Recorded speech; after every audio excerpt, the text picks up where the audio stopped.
On a vu dans l'épisode précédent pourquoi investir dans un bon onboarding. Dans cet épisode, on va vous donner toutes les clés pour créer un onboarding waouh.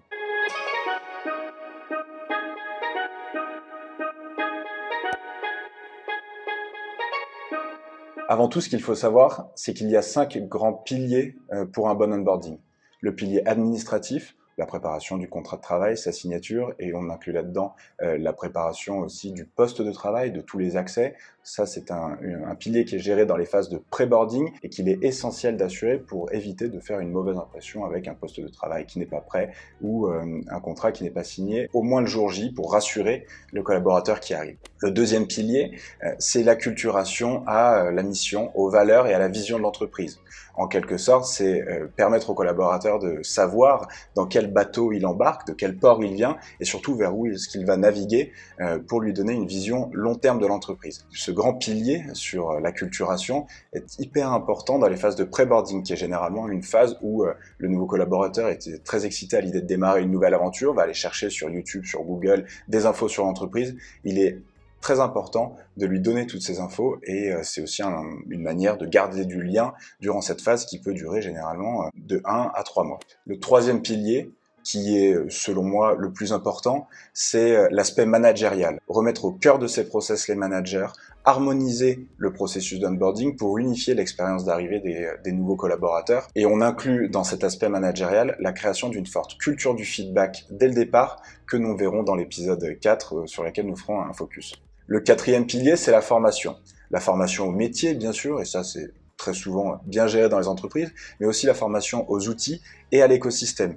L'idée, c'est vraiment de permettre au collaborateur de monter en compétence le plus rapidement possible, à la fois sur son métier, pour atteindre ses objectifs et ses missions, mais aussi de lui permettre de bien s'insérer dans l'écosystème de l'entreprise le plus rapidement possible pour qu'il se sente à sa place, pour qu'il se sente au bon moment, au bon endroit, entouré des bonnes personnes, avec toutes les clés pour réussir. Et enfin, le cinquième pilier, c'est la cohésion sociale. C'est faire en sorte que le nouvel arrivant connaisse sa core team, souvent avant l'arrivée, au moins son manager et les personnes avec qui il va interagir tous les jours, et puis que dans les mois après son arrivée, il y ait une connaissance des différents services, des différentes personnes avec qui le nouvel arrivant va être amené à travailler sur des projets à moyen ou long terme.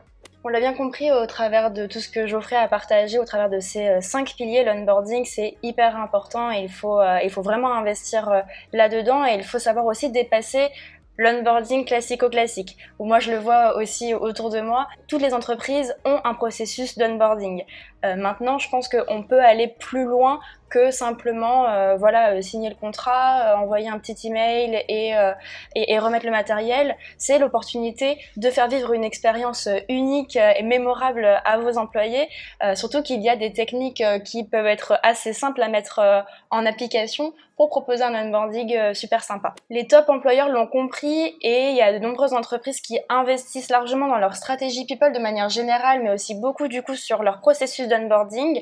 Moi j'ai par exemple accompagné Deloitte qui a mis en place, tu en parlais un petit peu tout à l'heure, de l'accompagnement managérial et de la nécessité d'avoir un processus d'onboarding qui soit harmonisé et homogène à l'échelle de toute l'entreprise et c'est une problématique, en tout cas une solution que Deloitte avait rencontrée et nous on a pu aussi intervenir auprès d'eux pour les aider à mettre en place ce qu'on a appelé une communauté de l'onboarding et on a pu prendre des personnes en interne, des relais, des ambassadeurs qui ont permis de refondre le processus d'onboarding de manière hyper intéressante et surtout de faire respecter ce processus d'onboarding à l'échelle de toute l'organisation. Des employeurs qu'on ne cite plus, tels que Google, Alan, Payfit, ont mis en place des choses extraordinaires aussi pour marquer les esprits de leurs collaborateurs. Il y a par exemple les Starter Project pour directement mettre dans le bain leurs nouvelles recrues sur des projets sans risque mais tout de suite opérationnel.